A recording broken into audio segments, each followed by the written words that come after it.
Article 370 का draft लिखने पर हुआ था विवाद। बाबा साहब ने आर्टिकल 370 का ड्राफ्ट लिखने से कर दिया था इनकार। बाबा साहब ने क्या बताई थी बड़ी वजह? आर्टिकल 370 का विवाद नया नहीं है। जब बाबा साहब भीमराव अंबेडकर पहले कानून मंत्री थे तब भी इस पर विवाद हुआ था। ये बात सुनकर आप शायद चौंक गए होंगे, लेकिन यह बात बिल्कुल सच है। इतिहास में झांके तो ये विवाद आर्टिकल 370 के ड्राफ्ट को लिखने को लेकर हुआ था। गौरतलब है कि बाबा साहब भीमराव अंबेडकर को इसका ड्राफ्ट लिखने को कहा गया था।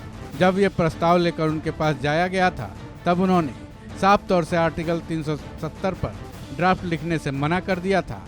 सबसे पहले तो उनकी सोच ये थी कि आर्टिकल 370 का ड्राफ्ट लिखने की कोई ज़रूरत ही नहीं है। लॉ कॉर्नर ब्लॉक के मुताबिक कश्मीरी नेता शेख अब्दुल्ला उनके पास ये प्रस्ताव लेकर गए थे। अंबेडकर की तरफ से इनकार किए जाने के लिए कुछ और वजह थी। उनका मानना था कि अगर जम्मू कश्मीर के लिए अलग कानून बनता है तब फ्यूचर में बड़ी समस्याएं पैदा हो सकती हैं। साथ ही उन्होंने आर्टिकल 370 पर ड्राफ्ट लिखने से इनकार करते हुए एक और बड़ी बात कही थी।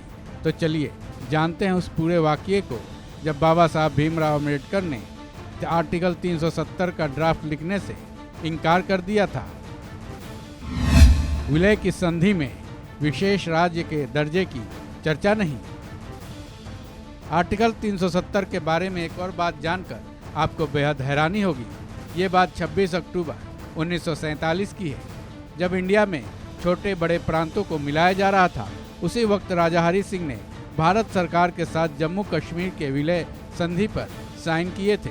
इतिहास की माने तो उस संधि में कहीं भी ये नहीं लिखा था कि जम्मू कश्मीर को विशेष राज्य का दर्जा देने के लिए अलग कानून व्यवस्था बनाई जाए, जिसे आज आर्टिकल 370 के रूप में जानते हैं।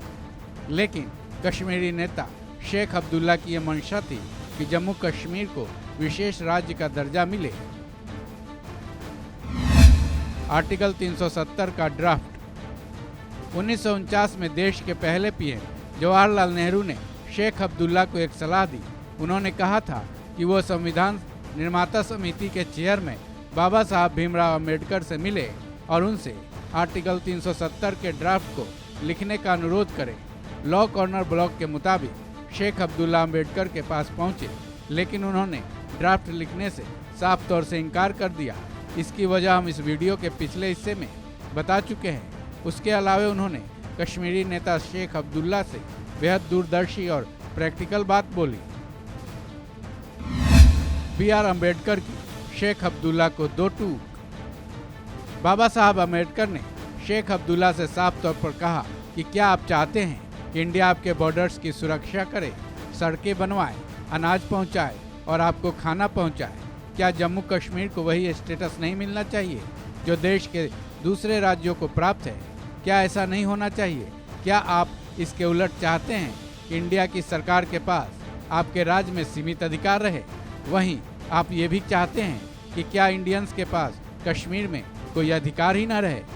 फिर उन्होंने जोर देकर कहा था कि जम्मू कश्मीर के लिए अलग कानून देश के हितों के बिल्कुल खिलाफ है। इसलिए भारत का कानून मंत्री होने के नाते मैं आर्टिकल 370 का ड्राफ्ट बिल्कुल तैयार नहीं कर सकता। ऐसे में उन्होंने शेख अब्दुल्ला से आर्टिकल 370 पर ड्राफ्ट लिखने से इनकार कर दिया था। गोपाल स्वामी आयंगर ने लिखे आर्टिकल 370 पर ड्राफ्ट। जब बाबा साहब अम्बेडकर ने आर्टिकल 370 का ड्राफ्ट लिखने से इनकार कर दिया, तब जवाहरलाल नेहरू ने गोपाल स्वामी आयंगर को ड्राफ्ट लिखने के निर्देश दिए। आयंगर उस वक्त संविधान मसौदा समिति के सदस्य थे। हालांकि उनको भी आर्टिकल 370 का ड्राफ्ट तैयार करने में कई मुश्किलें आई। जब उन्होंने भी गंभीरता से इस बारे में विचार किया था तो वो भी जम्मू कश्मीर के लिए अलग कानून बनाने से सहमत नहीं थे, क्योंकि आयंगर भी आर्टिकल 370 के ड्राफ्ट को उस तरीके से नहीं लिखना चाहते थे जैसा कि शेख अब्दुल्ला चाहते थे। फिर भी उन्होंने अपने पीएम के निर्देशों का पालन किया और आर्टिकल 370 के ड्राफ्ट को तैयार कर दिया। इस खबर में बस इतना ही।